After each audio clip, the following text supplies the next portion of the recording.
দেখছি ওই বটবৃক্ষ থেকে 26টা পাতা নিয়ে আয়। আমরা 24 জন সকা 26 টাকা তো করে 24টা সকার বলরাম আর কৃষ্ণ কি বাদ যাবে? ও বেশ 26টা তো কি গো মা, 12 জন সখা ছিল গোবিন্দের আর 12 জন ছিল উপসখা, তাহলে 12 12 24 আর বলরাম আর কৃষ্ণ নিয়ে হচ্ছে 26। তাই বলছে 26টা গাছের পাতা নিয়ে আয়। এইবার 26টা গাছের পাতা এনে শ্রীরামকে বলছে এক কাজ কর, একটা গাছের পাতা মাঝখানে ছিদ্র কর। এবার কি করেছে দেখো, হরি বল বাবা। শ্রীরাম গাছের পাতাটাকে মাঝখানে ছিদ্র করে দিয়েছে। এবার ছিদ্র করে দিয়ে মাঝখানে রেখে দিয়ে সব সকালে এই নে নে ধর ধর এই ধর ধর একটা নে। হ্যাঁ হ্যাঁ ভালো পাতাটা কি সবাই পাতা পেয়েছিস? হ্যাঁ রে পেয়েছি। এই দাও, এই পাতাটা একটু দেখা দেখি, ভালো পাতা? আমার কথা খুব ভালো কথা। ভালো পাতা? এই সুবল ওর নাম আমারটা ভালো পাতা রে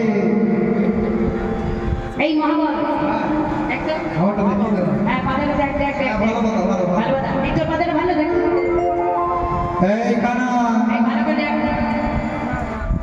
দেখলি ভালো করে? ভালো তো হ্যাঁ ভালো রে ভালো নাই? আমাদের সবার পাতা ভালো, সবার পাতা দেখলি ভালো, এবার তোরটা দেখা।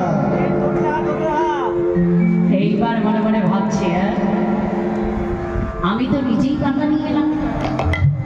শ্রীরাম মনে মনে ভাবছে সবাই যদি ভালো ভালো পাতা পায় সর্বনাশ করেছে, তাহলে আমার ভাগে কি জুটলো রে বাবা।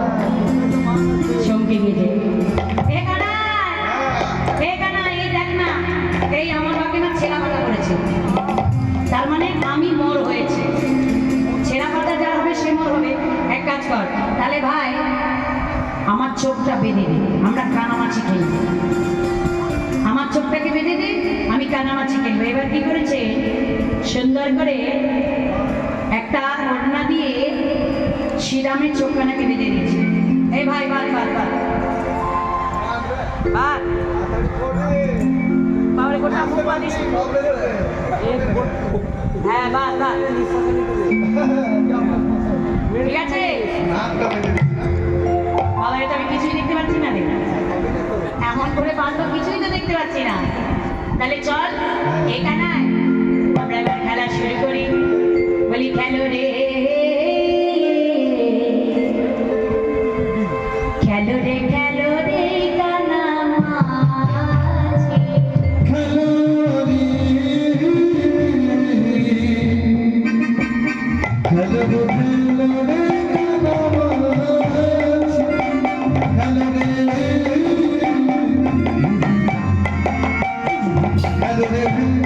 রে কানামাছি, খেলো রে খেলো রে খেলো রে কানামাছি, খেলো রে খেলো রে খেলো রে কানামাছি,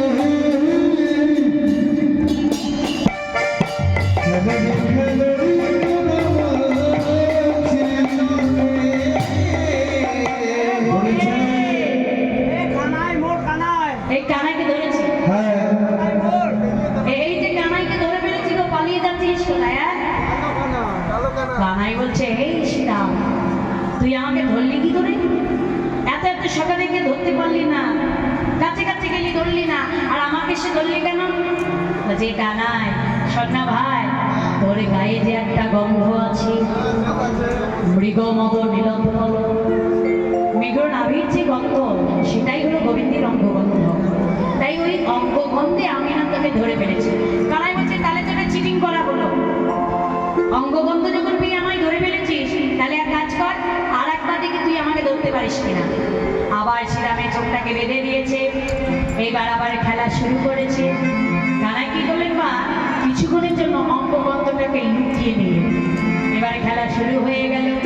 খেলো রে খেলো রে কানামাছি, খেলো রে খেলো রে কানামাছি।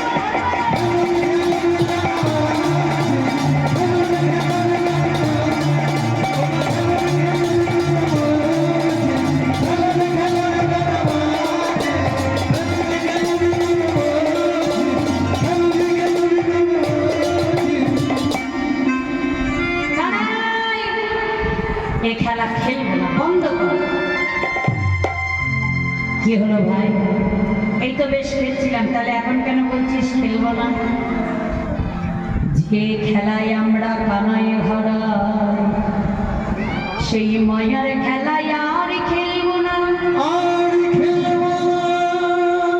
যে খেলাই করে আমরা কাছে পাই না, সেই খেলায় আমরা আর কোনোদিন খেলতে চাই না। খেলিতে যাই না। খেলবো না ভাই। এই কথা শুনেই কানাই বলছে, সখা রে তোরা আমায় বড্ড ভালোবাসিস। যেই না বলেছে তাড়াতাড়ি করে কানাই মনে মনে ভাবছে, সখার আমায় এত ভালোবাসে।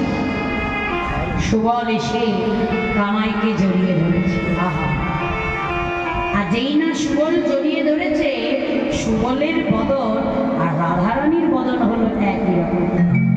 কেন শুভানুর পুত্র হলো সুবল, আর বিশ্বভানু রাজার কন্যা হলেন রাধারানী, মানে ক্ষুদ্র তো ভাই বোনেরা। আর চন্দ্রভানুর কন্যা হলেন চন্দ্রা। তাই আজকে সুবলের বদনে দেখে কানাইয়ের আমার রাধারানীর কথা মনে পড়েছে। তাই সখাগণ পরিত্যাগ করে কানাই এবার চলে যাচ্ছে। খেলারস পরিত্যাগ হয়ে গেল। ভামিনী মনোরথে চলো লবে বেনা পাবে। ভাবিনি মনোরথে চলে যায় রে।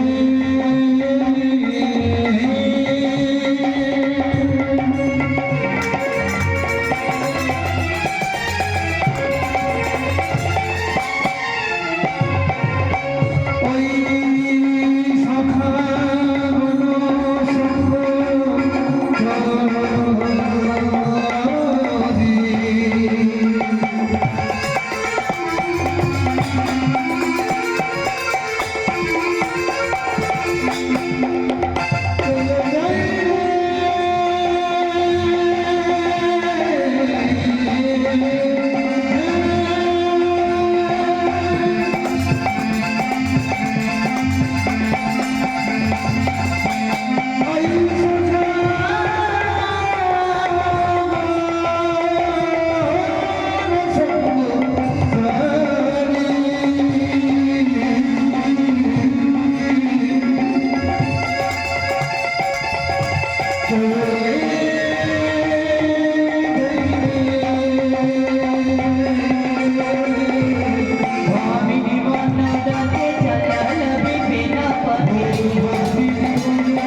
প্রকাশ করতে হবে।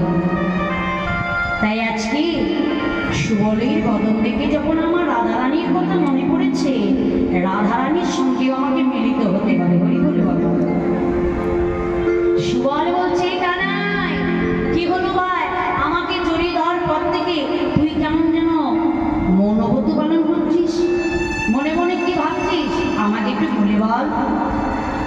সুবলিনী, তোর বদন দেখে আমার রানীর কথা মনে পড়েছে। এক কাজ কর এ ভাই, এক কাজ কর না, আমার রানীর সঙ্গে একটু মিলিয়ে দে।